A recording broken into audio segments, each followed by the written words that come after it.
Hello and welcome. This is going to be a very special episode, something that I think we're going to start doing moving forward once a month, having a little bit of nerdy news about what happened the last month, just in nerd culture, just anything that's happening. And I want to start off with something that I thought was pretty interesting. It's under, we're going to start with gaming news, but I think it's kind of interesting because we were talking at one point about how GTA was supposed to come out this year. And I was adamant that it was going to come out in next year in 2026. And you're like, no, dude, check it out. And I looked it up and I was like, oh shit, yeah, it is supposed to come out the end of this year. And then literally like a week or two after we recorded that, I shit you not, the release date got delayed to I think May 2026, a whole year from now, which is kind of wild. Yeah, it's some bullshit. Yeah, I don't know if I manifested that by accident or if that was just a lucky fucked up accident, but that was crazy. Here's some other bullshit that I think is actually really a lot of bullshit. EA has canceled their upcoming Black Panther game. Also shuts down Cliffhanger Studios. That's kind of crazy. This is the third round of layoffs at EA this year. EA is canceling its planned Black Panther game and shutting down developer Cliffhanger Games, IGN has learned. In an email sent to staff from EA Entertainment President Laura Miele, Miele said that these changes, alongside other recent cancellations and layoffs, are being done to sharpen our focus and put our creative energy behind the most significant growth opportunities. You're telling me Black Panther, the video game, is not a significant growth opportunity? That fucking game would be amazing. It would probably make way more than the Avengers game made. And the Avengers game made more money than it should have. These motherfuckers. In addition to closing Cliffhanger and canceling Black Panther, EA is also laying off some individuals on both its mobile and central teams. Well, it should lay off some of its stuff on its mobile team. Who wants that many EA mobile games? Like, are that many people really playing Sims on their iPhone? I'm sure a lot of people are, but do we really need to like pump all our effort into that when we have games like the Black Panther game suffering as a result? EA declined to comment. IGN understands the total number of affected individuals in this wave is less than roughly 300 roles cut last month across Respawn and EA's fan care team. What's going on with Respawn? But cannot confirm by how much. These decisions are hard. What games does Respawn make? So they did Star Wars Jedi, Apex Legends, and the Titanfall series. I would say those are all really successful. I mean, I heard some stuff about Apex Legends going downhill, right? Isn't that a thing? Didn't Apex Legends go a little? But I was never a huge fan, so I'm not sure. yeah, me either, to be honest. Neither with Titanfall either. So maybe that's what their issue is. They just need to work more on a new Star Wars game. That's what the problem is. But yeah, Respawn laying off people, that sucks. We need that third Star Wars Jedi Survivor Fallen Order game. Jedi Aftermath, they can call it, and it'll be after the fucking Sith have been overthrown again, and then he can meet Ahsoka and all those fucking people. They should make a Jawa simulator game. A Jawa simulator game. What? That is the best thing I've ever heard in my entire life. Honestly, I'm totally with it. A Jawa simulator game would be amazing, and it would be like to be able to drive that sandcrawler would be awesome, dude. That's involved, right? You get to drive the sandcrawler. Yeah. Oh yeah. Oh, then most definitely. It'd be like Mad Max the game, but instead you're a group of Jawas. Maybe you can like switch between different Jawas. I would just love like saying all the little things that they like say, what? Like all those little those little Huttese things that they say or whatever. Yeah, I'm not sure. I'm not sure what they're speaking. I think they speak Huttese. So what I would do is I would just constantly I would constantly hit the Ichuta button every time, all the time. That would be fun. So that's layoffs at EA. Always fun. EA seems like they always lay people off. Don't they realize that they need to get their shit together? Like, seriously. I don't know. I feel like EA could do a much, but they're one of the biggest gaming companies in the world. Is it like one of those like too big to fail kind of situations where they just keep on recycling people so much that they can never fail that hard, but they can never rise to the occasion because they just keep on recycling people that way? I don't know. It's crazy. Cyberpunk 2 has entered pre-production phase. That's not bad. CD Projekt Red says. That's some big news. It is. Previously known as Project Orion, the conceptual phase is now complete. CD Projekt says the sequel to Cyberpunk 2077 is now in the pre-production stage. The sequel, which until recently was known as Project Orion, is being headed by CD Projekt Red's new North American arm, which has studios in Boston and Vancouver. According to a statement accompanying its Q1 2025 financial report, the publisher stated that the sequel, which it now refers to as simply Cyberpunk 2, has entered the next stage of development process. Several weeks ago, CD Projekt Red team responsible for the next big game set in the Cyberpunk universe completed the project's conceptual phase. The statement reads, as a result, Cyberpunk 2, previously known under the codename Project Orion, has progressed to pre-production. CD Projekt also announced that Cyberpunk 2077's expansion Phantom Liberty has now sold more than 10 million copies ahead of the release of Cyberpunk 2077 Ultimate Edition on Switch 2, which also contains Phantom Liberty. This result fills us with great satisfaction, especially given that a new edition is about to join our Cyberpunk portfolio when on the 5th of June, the game's Ultimate Edition will be coming to the new Nintendo Switch 2 console, CD Projekt Co-CEO Michael Nowakowski said. Positive reactions from gamers and media reps who have had the opportunity to play the game at a series of global Nintendo events fill us with optimism. It's worth noting that for the first time ever, one of our games will become a launch title for a brand new platform.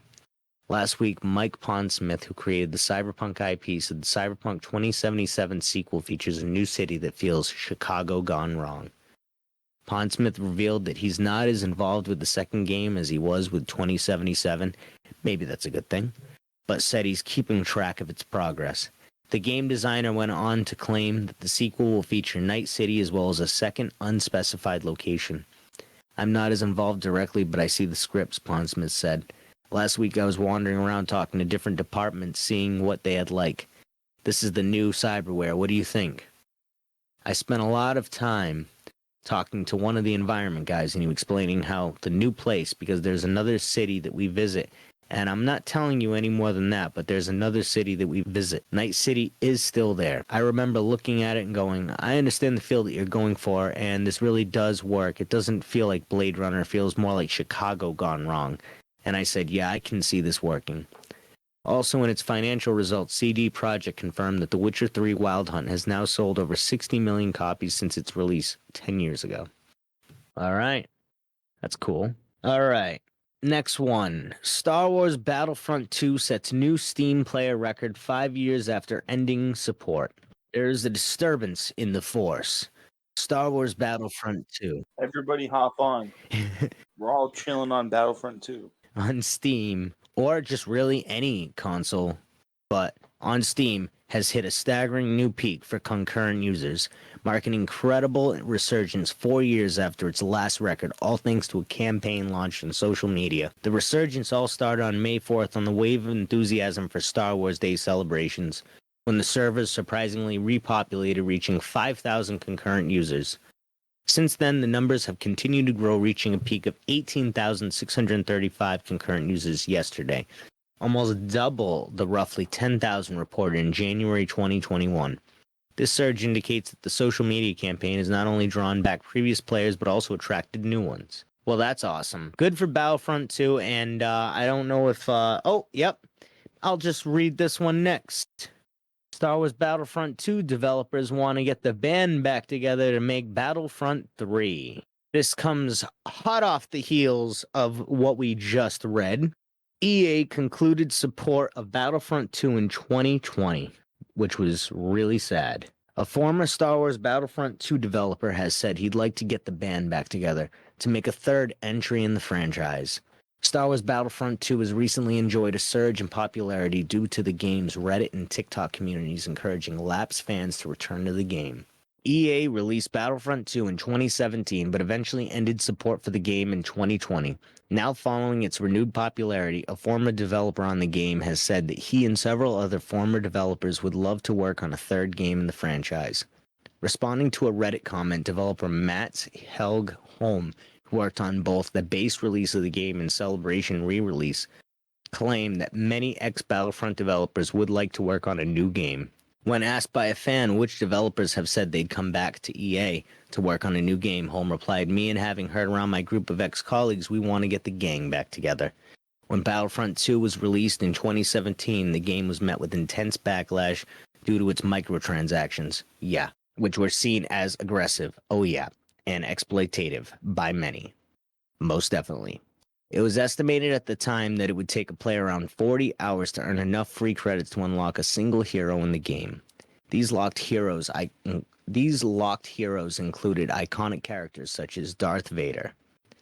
The backlash was so intense that EA reversed its initial microtransaction plan and removed them entirely. At the time, it was claimed that Disney privately scolded EA due to the public backlash. As the news of Battlefront 2's microtransaction issues crossed over from the game's press into mainstream news. Despite this huge backlash, the game would go on to find a passionate audience, which praised its high graphical quality and its gameplay. The game would go on to receive extra heroes, including fan-favorite characters, all of which were released for free.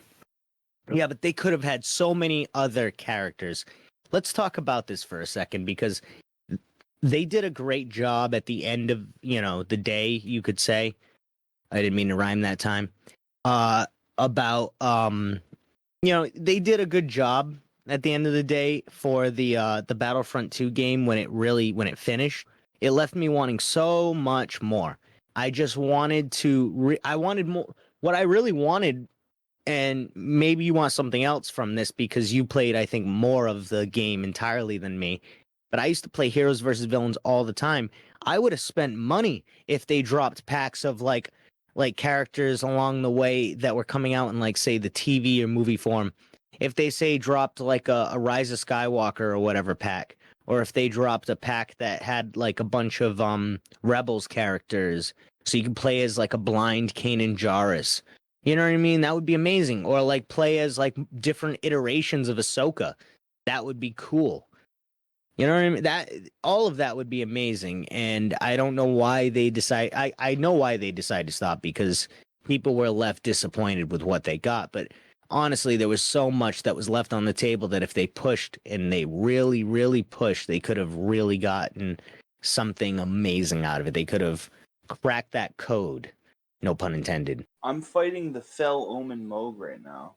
I mean, Mark. We have to mention, because we are doing this episode at officially 20 right now it's 20 minutes past 12 a.m. On the 30th of May. So we're doing this episode right when the new Elden Ring thing drops. And he is currently playing it now for the first time, and he can give you even some insights into what's going on.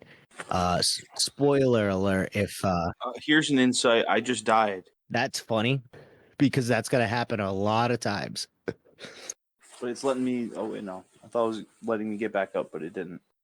How is the game so far? Like, is it everything you wanted and then some? Is it pretty good? What's your opinion? It's difficult. Like, Caelid difficult or more? I'm just now... After it let me die, I'm just now learning how to do an ultimate art. Let's see. I think I just wasted my ultimate art. I haven't played this game in like a year. True story. Maybe even longer. Maybe a year and a half. I used to play this game a lot, It's a actually. whole new game, dude. I know. Didn't I play it with you once? Yeah, oh yeah. I was gonna say, I think I played it with you and Los. Or just you. I forgot. Probably Los too, because he's really into those games, and I would felt like I would have been compelled. I think I'm starting to see the fluidity. Like, I'm really going at it with him right now. Like, Yeah, this is interesting. I just had like a clash moment with Margit, which was sick. It was like an anime moment where we just like met and then both jumped back because it was just too much to handle. that's funny. The voice actor for Geralt says you can't just have Geralt for every single game, says his voice actor. And Whoa, that's redundant. I'm gonna be quiet. I'm getting a crazy cutscene right now after I die. Yeah, that's This cool. is crazy. Did you die again? All right, I'm at like the hub area of the game.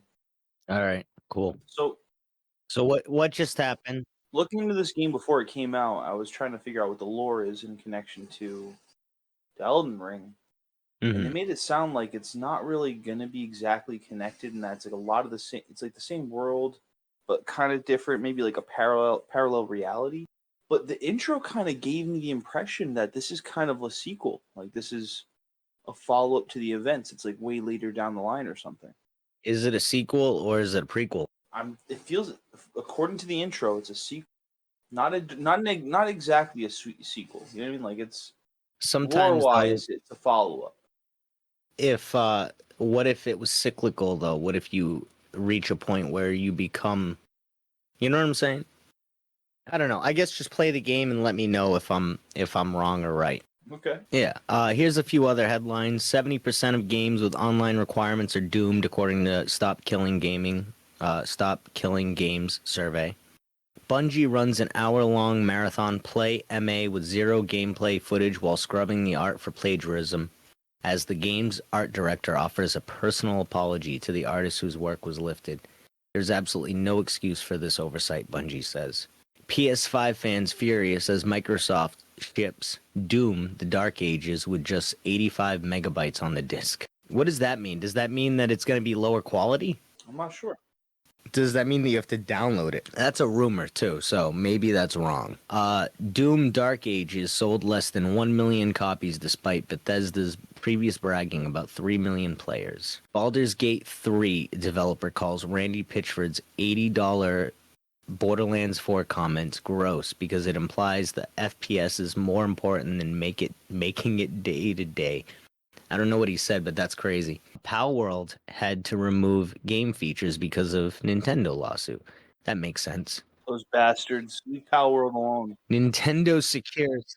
Yeah. Well, here's another one. Nintendo secures two more anti-Palworld U.S. patents. Might file multi-patent U.S. lawsuit against Pocket Pair in a matter of months now. What about that Rick and Morty game that was essentially Pokemon? Wouldn't that fall under would that be satire or would that be fair use? I don't know, but that game was pretty fun. It was. I used to love that game. It's the definition of insanity here. The Battlefield subreddit's good vibes nosedive into outrage after DICE announces there will be no class weapon restrictions in Battlefield 6. I mean, that's kind of stupid. I used to love the class weapons in the Battlefield games. But I will be honest, in the last Battlefield game, it kind of sucked, the class weapons. EA says it hasn't always understood what Battlefield players want, but the response to the new entry has far exceeded our expectations. That was great after reading that last one. After thousands of hours of playtests, more than 600,000 playtesters have signed up to play Battlefield 6. That was great. That was like such a 0 to 60 moment or 60 to 0 They moment. should bring us back to Bad Company. Dude, they should. Bad Company was amazing. And here we go. Valve takes another step toward making Steam OS a true Windows competitor. You know what else? I thought this was pretty funny is supposedly we might get Half-Life 3 before GTA 6. That's pretty funny. Last one on the gaming news, Marvel 1943 Rise of Hydra is delayed to 2026. Here's some sad news. I think we actually talked about this on here. This sucks. A statement published by Skydance Games confirmed the delay, with the development team working to add polish. Imagine I'm reading that wrong and they meant Polish. They're like, we're going to add more Polish people to this game. There's not enough of the Polish representation. There's a hint that Skydance may soon release new information or show a fresh look at the game. However, I said that wrong. There's a hint that Skydance may soon release new information or show a fresh look at the game, however. Marvel 1943 Rise of Hydra is a narrative-driven adventure featuring Captain America, Azuri, the Black Panther of the 1940s, Gabriel Jones of the Howling Commandos, and Nanali, a Wakandan spy embedded in occupied Paris. It hit headlines early 2024 after an eye-catching trailer revealed as part of Epic Games' State of Unreal event at GDC. It's in development at the Skydance Games team, which is led by Hennig, Uncharted, and co-president Julian Beek. Hennig's Skydance team is also working on an untitled Star Wars game, which has yet to be revealed. Interesting. And before I get to the movie news, I have something totally unrelated to movies, games, or comics. But I think it's worth a slight mention. So this one is Six Flags America to close after 25 years. I know that's All of them? not I don't know. I kind of want to read this story. I know that's not like exactly That's nerdy news, but heartbreaking. that's what I was thinking. Maryland's Six Flags America will be shutting down The after its Maryland one. last day open to public on November 2nd, 2025. Six Flags America park goers will have to find their thrills elsewhere. The theme park announced on May 1st that it plans to shut down the Six Flags America and Hurricane Harbor in Bowie, Maryland, at the end of the 2025 season. As part of our comprehensive review of our park portfolio, we have determined that Six Flags America and Hurricane Harbor are not a strategic fit with the company's long-term growth plan, Six Flags president and CEO Richard A. Zimmerman said in a press release. After reviewing a number of options, we believe that marketing the property for redevelopment will generate the highest value and return on investment. The nearly 500-acre property will be up for sale with the intention of being redeveloped. This was a difficult decision, and we recognize the impact it will have on our Six Flags American Hurricane Harbor Park associates and guests. Zimmerman added, "We are grateful to our park associates who work hard to create lifelong memories for our guests. And Six Flags is committed to supporting all impacted associates through the closure process at the end of this year." According to the company, the park currently employs around 70 full-time employees and will be offering severance and benefits to those eligible. The park will honor season pass holders through the end of 2025.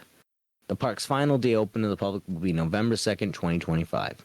Six Flags Entertainment Corporation tells people we have not yet determined what will happen to each ride or attraction after the park is closed, but relocation to other Six Flags parks or selling to other amusement park operators are options that may be considered. Wow. That's crazy.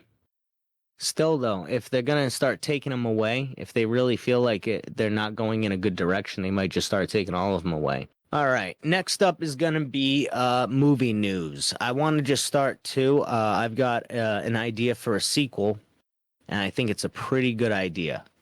You ready for this? Hit me with it. So, the idea is a sequel to the extremely famous, well-known, and amazing movie of, I think, 2008, 9, or 10, whatever it was, Hancock. Everybody knows it. It's one of the most well-known movies in the world, probably one of the highest-selling movies in the world. I wouldn't doubt it. It managed to propel the career of Will Smith into new stardom and spotlights, into new roles, and really into really just crazy starlit places. So I have this idea that it's called Hancock Goes to New York, but it starts out in L.A. and Hancock is well regarded again. He's famous again. He's a famous superhero, and he has to go around, help people, and he's being recognized. He's getting like lifetime achievement awards or whatever. And Hancock gets asked to attend the Oscars. And when he's up on the Oscars, he's like getting all drunk and fucked up, and he starts like shouting at different people and yelling. And then all of a sudden, Chris Rock comes up and he starts yelling at Chris Rock, saying, "Fuck you, Chris Rock." And then all of a sudden, Chris Rock just smacks him across the face. And he is totally just humiliated. So he goes to New York and he restarts as just like how he did in the first Hancock movie, but in New York now. and it's all because of like a Just massive want to like see him get slapped back so bad, don't you? But think of how epic this would be. This would be like, this is what the world needs, especially after that slap at the Oscars. Like the world needs like a slap back, so to speak. You know, this isn't just for Chris Rock. This is for society. Like the world needs like a moment where somebody like that gets slapped back again after such a huge moment like that. Even if it's just some kind of joke on screen and played as just a very weird meta moment in the sequel to a movie that nobody asked for 15 to 20 years later. Yeah. Yeah, it sounds exactly like something they want to do. Exactly. I knew this would be gold. I knew it. You know what, Hollywood, you can steal this idea. You can, but you have to do the thing with Chris Rock. There's no, there's if you're thinking about making a Hancock sequel again, you have to do the idea with Chris Rock. And you know, you don't have to credit me in it. I mean, I will probably pursue some slight credit after saying this, but you have to pursue this with Chris Rock if you end up making a Hancock sequel. The buzz is out there. People love Hancock. People talk about it all the time. I hear people mention to me all the time. Chris Rock should be like the General Zod to his Superman. He can be like the Chris Hanrock. Chris Hanrock. Yeah, instead of being like John Hancock, he's Chris Hanrock. Wasn't that his name, John Hancock? I don't remember. I think he took it after like the guy that signed the Declaration, but I could be wrong. I never think about this. Dude, this movie, everybody talks about it. It's literally everywhere. Like all I ever hear about is people that want the sequel to Hancock. It's all anyone ever talks about. And you know, I just think it would make it that much better if we added Chris Rock in it just slapping Hancock and that's how the movie starts. I don't want any assault and I don't condone violence. I want to say that also. But I just think that in a movie would be hilarious and that would make the world a better place. I think if we had that, that would truly push us towards world peace. Anyways, first images of Julia Garner and Josh Brolin in Zach Cregger's Weapons. The film revolves around multi-related plots marked by the disappearance of school kids exactly 2:17 a.m. So, true story. Julia Garner, Josh Brolin, we already know who they are, but Zach Cregger, for anybody that doesn't know, is one of the whitest kids you know from the sketch comedy group, The Whitest Kids You Know. Amazing show. Yeah, he did the horror movie Barbarian. He did. He did the horror movie Barbarian recently. He's a really talented guy, and he was pretty much him and Trevor Moore were like best friends. They did a show right before Trevor Moore died. I actually saw it the night that he died. This is a true story. They did a show together that they did every week, every Friday called Newsboys. I used to watch this. And to be honest with you, I'll be totally honest with the audience and everybody. Part of this is inspired by them doing all the streams that they did and doing especially that Newsboys thing. That kind of catapulted me, especially when he died. I realized I really wanted to do something where we, comedically talked about either the news or just different things. Trevor Moore and Zach Cregger and all of those guys in that group are definitely a big inspiration, I think, to this whole podcast.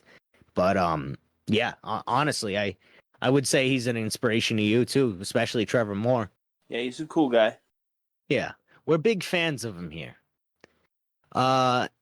So that was pretty interesting. That's gonna probably be a good movie, and I heard maybe it might be connected to Barbarian somehow, but I'm not sure how. Huh. Maybe same universe or something like that. I heard that he wanted to make movies that were kind of connected a little bit, but not entirely. I mean, I could be wrong about that, but that would be crazy if this movie was connected. Next up, Zootopia 2 has a new poster. I only put this on here because I'll be honest with you, I love that movie. It was a great, great, great movie, and it's when I'm taking psychedelics, I'll put on a couple of movies that'll really just make me happy and in the right mood to just feel good if I'm like One, if a I'm Serbian film. 2, Zootopia. 3, Enter the Void. yeah. 4, The Omen. 5, The Lego Movie. 6, The Emoji Movie. The Emoji Movie. That's, yeah. I'll be honest with you, I've never seen that movie ever in my entire life. Me neither. Never. Yeah. Like totally on it's not for lack of trying. I mean, I would love to see Patrick Stewart as some kind of talking emoji. Patrick Stewart just makes anything elevated just slightly when he's in anything. But yeah. The Emoji Movie, never saw it. If it was on though and I was really, really like stoned, I would probably watch it. Robin Williams' Popeye was filmed while the set snowed with cocaine. I mean, we all knew that. Robin Williams had a really big cocaine problem and it really showed. But also, like, I mean, if you were going to be in that Popeye movie, I'm not saying it's that bad, but it's a pretty. I don't like Popeye that much, though. I should probably say that. I'm not the biggest fan, although I love spinach. Spinach is great and delicious, but I'm not a big fan of Popeye. But I can imagine if you're gonna make that movie, you're gonna wanna just like completely jade yourself from the situation. It's like when Stephen King made Cujo, he says that he doesn't remember writing that book whatsoever. He says that that entire book is like a black hole of memory for him. And I feel like that's probably what happened with Robin Williams on the set of Popeye. Another fun one is Toy Story 5 cast Conan O'Brien. That's pretty cool. I didn't even know they were making a That Toy is Story 5. Yeah, Conan O'Brien's awesome. I mean, for anyone that just knows Conan O'Brien as the late night television show host, which he is probably one of, if not the best, uh, besides, the classic like Johnny Carson and like, or whatever, those guys. For the modern era, Conan O'Brien was pretty much the guy when it comes to late night television. He was amazing. But at the same time, even before that, just a genuine comedic genius. Like there's levels to this guy that you could not even comprehend. Uh, to as a quick thing, this guy graduated Harvard, if I'm not mistaken. He I think he was in the Lampoon at Harvard, the Harvard Lampoon, which is one of the most prestigious comedic writing organizations in the entire country, probably the entire world, but let alone the entire country. This dude was genius levels of comedy. It's like he knows how to manipulate everything in a room around himself, but at the same time manipulate himself around the situation. Like he's such a genius and he knows how to play off of things.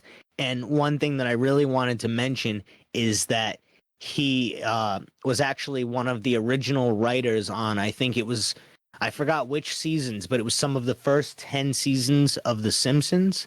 And honestly, like those seasons of The Simpsons are probably some of the best, if not the best. Like it's amazing those first 10 seasons, how good they were. And that's also a shout out too to Brad Bird, who directed The Incredibles. Brad Bird actually did that too. He did, I think it was seasons 2 through 9.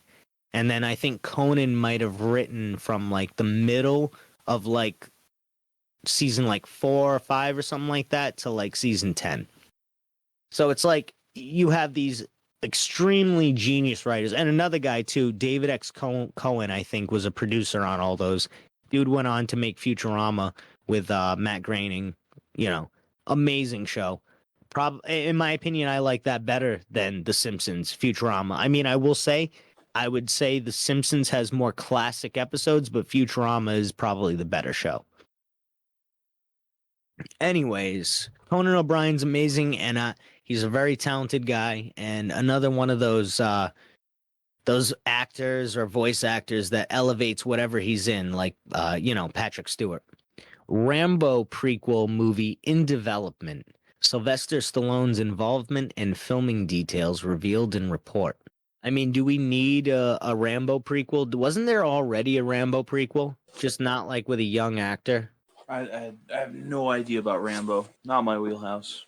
Not my wheelhouse. I mean, dude, it's Rambo. He's, he carries around a big knife. He has a hunter style Doesn't have a gun. I mean, he steals, I think, the bad guys' machine guns and then unleashes it on them. Let's see. John Rambo kicked off in 1982 with the smash hit First Blood, which followed the Vietnam veteran character being targeted by Washington law enforcement, unleashing memories of his time as a prisoner of war that caused him to react violently to the situation. So he's basically a dude with PTSD. Some cops start bugging him. He starts going crazy and going off on him. And yeah, the recent movie was 2019 Last Blood. I didn't even know that movie existed, to be honest with you. I did not know that there was a Rambo movie in 2019. That's crazy to me. Like, the fact that that exists is fucking nuts.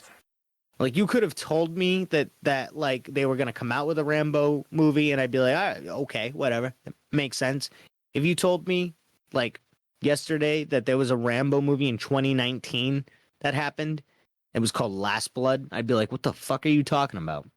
That's crazy. I don't know if that shows how little I pay attention or that just shows how little that thing flew under the radar.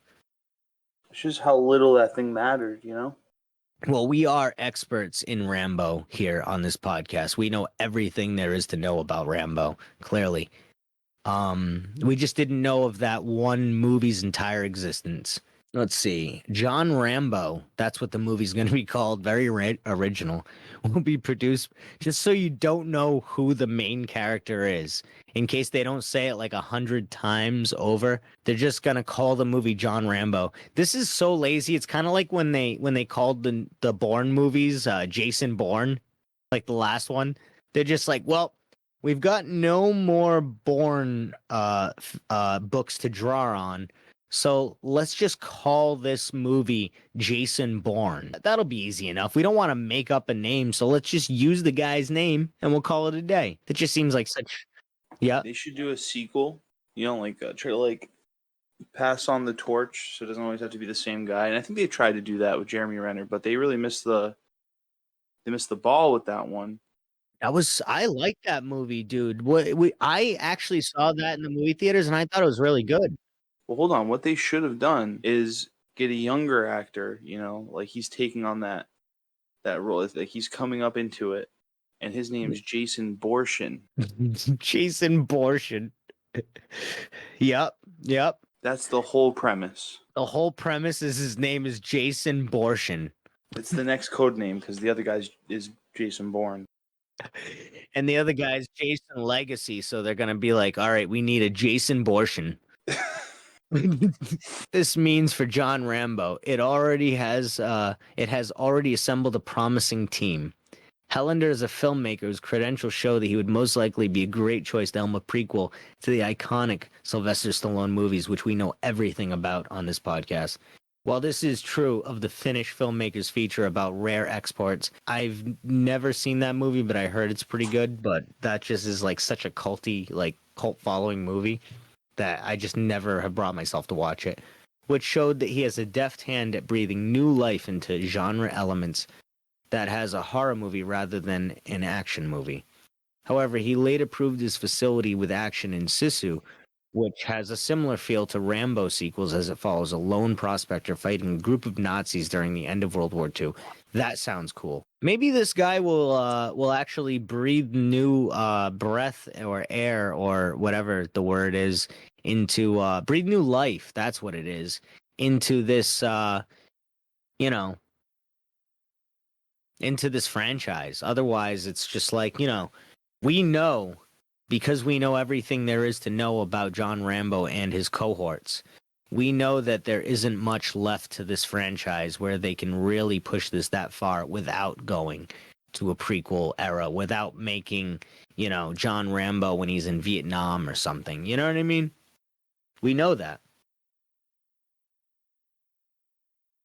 Anyways, let's see. Next article. The Toxic Avenger is officially unrated for ultra violence, mutant nudity, and more. That's going to be great. They're gonna show melted titties. They're going to show melted titties. possibly. They're gonna show all kinds of strange things. I'm sure there's gonna be a lot of brutal deaths in there. It's gonna honestly probably be nuts. If they try, I think what they're gonna do is to make up for the fact that they are making a sequel to, or sorry, a remake to like a much beloved cult movie. They're just gonna ramp it up to like Art the Clown level, like violence. Like they're gonna make it like you know what I'm saying, just like crazy violent. I feel like that's most definitely gonna happen. I mean, for them to make the movie unrated, how often do movies really become unrated anymore? That almost never happens. Like that actually was a big thing Yeah, that was actually a big thing I used to like. is it worse than NC-17? I don't know. We should find that out. I feel like I don't know. Is unrated worse than NC-17? An unrated film doesn't automatically imply it's worse than an NC-17 film. Unrated simply means the film hasn't been formally submitted to the MPAA for a rating. NC-17, on the other hand, signifies that the film is deemed too mature for anyone 17 and under and is the highest rating in the system. So really, unrated isn't even that bad. Yeah, they're just. I mean, it's like a marketing thing. Yeah, that's all it really is. It's basically just rated R plus. I feel like for most movies too that are like PG-13, it's just a way to say that this movie is between rated R and PG-13. It's like it's gonna have a little bit more stuff than PG-13, maybe a few more fucks and shits, but I think it's gonna like not be that crazy. That's probably what unrated means, honestly. Like Hot Tub Time Machine was actually that was R and unrated, I think. So that one probably was extra crazy. R plus. First image of Daphne Keene from Whistle. A misfit group of unwitting high school students stumble upon a cursed object, an ancient Aztec death whistle. They discover that blowing the whistle and the terrifying sound it emits will summon their future deaths to hunt them down. This movie sounds fucking awesome. I've never heard of this. Daphne Keene was great in Logan and Deadpool and Wolverine. Like we need more of her roles. I mean, I'm sure she does a lot of roles. I just haven't really seen them, but if she's doing stuff like this, I will watch every movie that she does. If like I said, if it's stuff like this is amazing. This is right up my alley. I love cursed object movies. I watched The Monkey recently. I thought that was really good. I mean, it is what it was. You know what I mean? You get what you get out of a movie with that kind of premise, but it makes for like a very wacky kind of plot, and especially if they're bringing in like an ancient Aztec like a god or something like that. That's pretty crazy. That's gonna be like a good fucking movie. What do you think? That's gonna be good, right? So that could be interesting. That's that's a horror movie premise. That's all. That sounds pretty fucking good to me, honestly. Like I was just saying, like Daphne Keene is I think really good in Logan and Deadpool and Wolverine, so I'd be interested to see where her journey goes. Um let's see. I don't know if you've seen it, but Frank Miller did a new did new Wolverine art, and it's probably, I mean it's okay by modern, comic book standards. But like it, considering this is the Frank Miller that did like the most iconic Wolverine stories of like all time in the 80s, it's so disappointing, dude. Have you seen this yet? No. Isn't that awful, dude? Like, and you saw, yeah, no worries. Oh, oh, it's Frank Miller. But that's what I'm saying. Frank Miller's usually great, dude. Nah, I mean, people shit on Frank Miller's Dark Knight series after the first one. I love Frank Miller's Dark Knight Well, So do wait, I. is that's what dude, but like I was saying on the other episode to you about I think we talked about this before. Wolverine is from the 80s is one of my favorite comic book runs of all time. It's literally, in my opinion, like the 80s and 90s Wolverine runs are some of, in my opinion, the greatest comic books of all time. When he's up in Canada and his wife gets murdered and shit, and he has to like go to Japan and shit. It literally fills out like, and Sabretooth, I think kills his wife. It literally fills out like the best parts of like Wolverine's like origin story, and it's literally all the best parts of probably all of the movies they've done with Wolverine as a character, besides Days of Futures Past. Like every part of like Frank Miller's like everything was pretty much taken and became the comic lore for Wolverine because it was just that great. Like I like Frank Miller a lot, and you know what? Credit where credit's due. Uh, Frank Miller back in the '80s was hired to write. I think it was RoboCop 2, and he turned in a draft that ended up being, pretty crazy.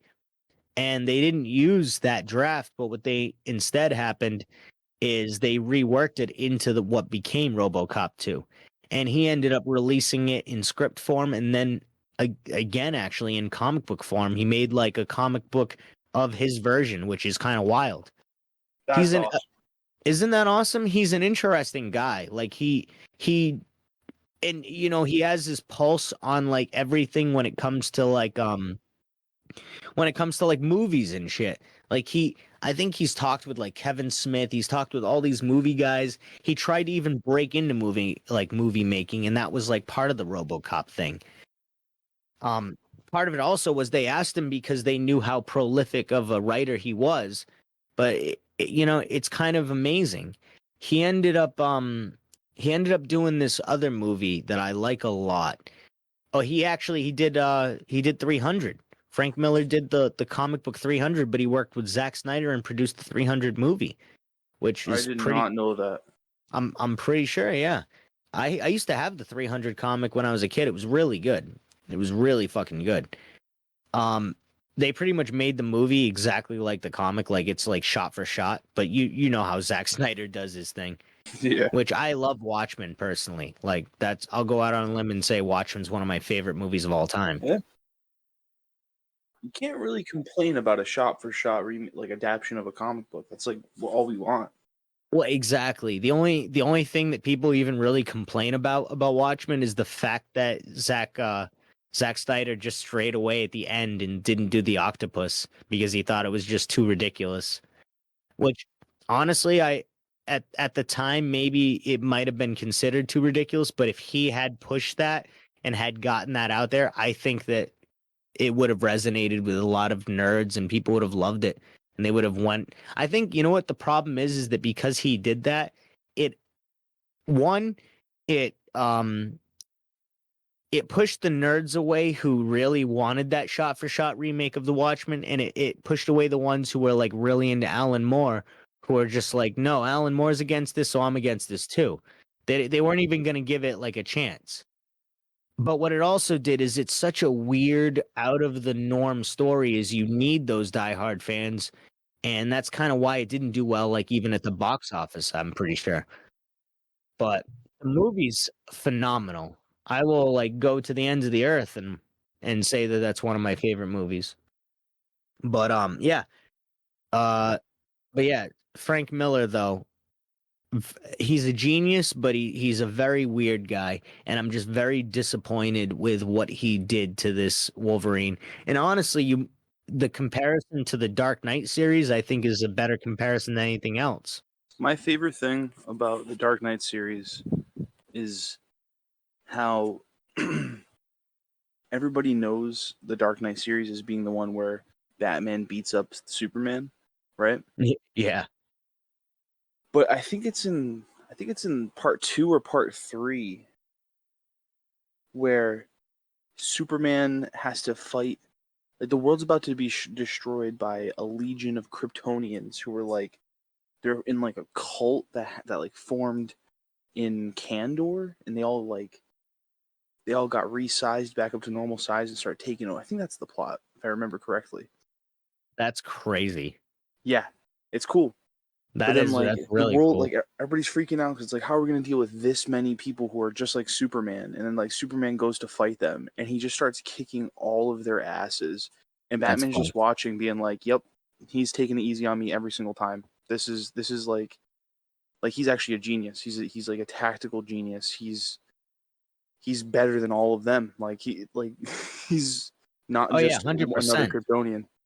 Well, you know what it also is? I think part of it comes with the fact that he's been on Earth for so long. So I think whenever they tell stories of like Kryptonians like that are coming from other places that are still godlike, I think the problem is that they don't fully like know how to control their power. And I think when a Kryptonian probably stays on planet Earth, the longer it's, you know, around the yellow sun, it probably increases all of the abilities that every Kryptonian has.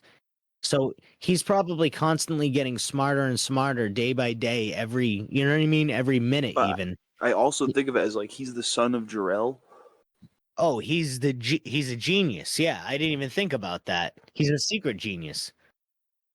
Honestly, they should have done more with that in the comics. I don't remember them ever really doing much with the fact that he is the son of Jor-El and he could be considered like a genius level intellect. Like not saying like how Batman said it, but like I'm saying like even show like him as a kid like working on robotics and stuff and making all this crazy shit because his dad was, you know what I mean, like a super genius in an advanced society. Yeah, straight up. What else did Frank Miller do for Batman? Batman Year One. Oh yeah, oh yeah. I 'Cause mean, that's he did all the Sin year City. that's a whole universe. Like Frank Miller has his own DC universe, and it's really cool. The Oh yeah, there's a Superman Year One that's really cool, but everybody really. hated it. Yeah, it's actually kind of new. Anytime you take like an old concept like that, people are gonna hate it. You know what's really good that I'm looking on here that I totally forget about all the time, but it's one of my favorite comic series of all time is What's that? Daredevil Born Again and all like of Frank Miller's Daredevil series. Like they're kind of actually more along the lines of that Wolverine, the new Wolverine art cover. Yeah, I honestly think that it's some well it is. It's some of the best Daredevil writing of all time. There's no question about it. Like this is where most of the Daredevil TV show got its inspiration from was from this comic series that Frank Miller did, like especially like the first season and I think the last one too, the third season.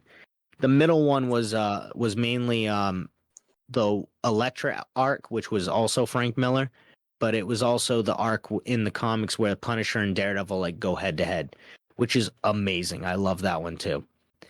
But yeah, honestly, he is an amazing writer and I just wish that you know, I don't know. I just wish he did things a little bit better sometimes.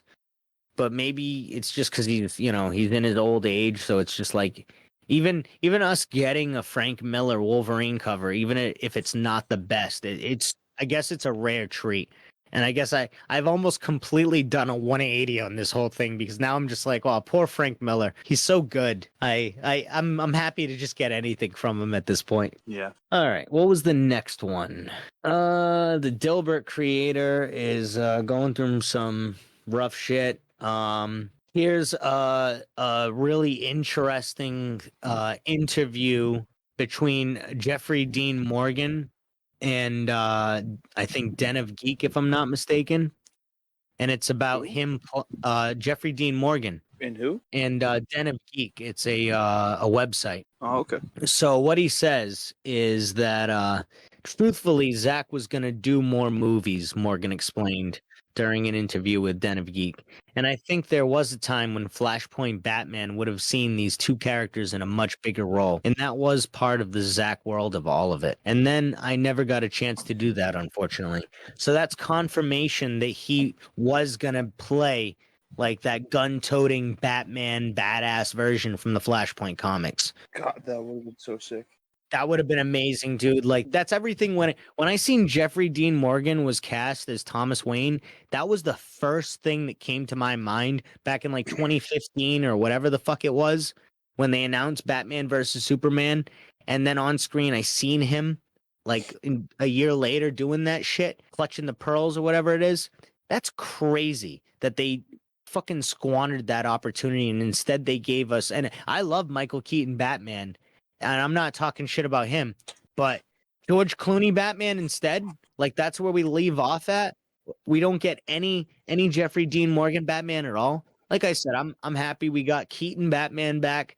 I think that they should have not sacked that Batgirl movie that they made with Brendan Fraser as the villain Firefly.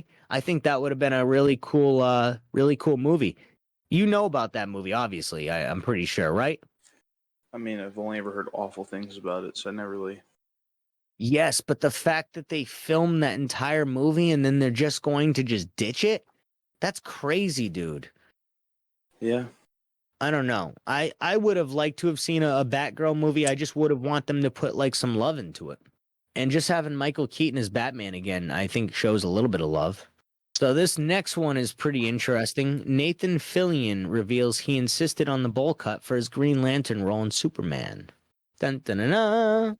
That's great. I mean, it works.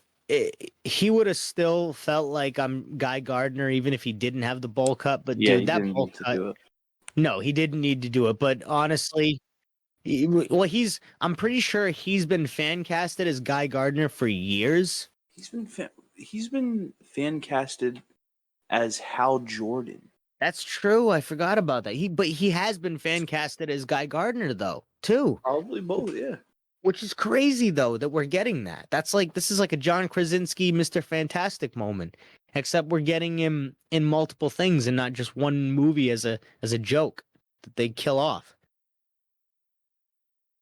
And for anybody curious, he's going to be as the Green Lantern, Guy Gardner, in the Peacemaker TV show and the new Superman movie. It's going to be awesome. All right. Now for our next little bit of news. I just want to point out that it looks like the Justice League has like matching costumes. Well, that's so here's the thing that I heard is that the Justice League is actually I forgot. I think it was Maxwell Lord or something like that is actually funding the Justice League right as of right now, and they're basically like a conglomerate, like a super team that's like what's the word? Whoever Sean Gunn's playing is basically like funding and marketing the Justice League. Yeah, he's playing Maxwell Lord. So Maxwell Lord is basically going to take control of the Justice League and going to market them. Which I'm pretty sure that even happens in the comic books, doesn't it? Because Maxwell Lord is not always like a villain. He kind of pops in and out of being like a villain and a hero sometimes. It's just wild that we're using Maxwell Lord since we just used him in Wonder Woman 1984 with Pedro Pascal.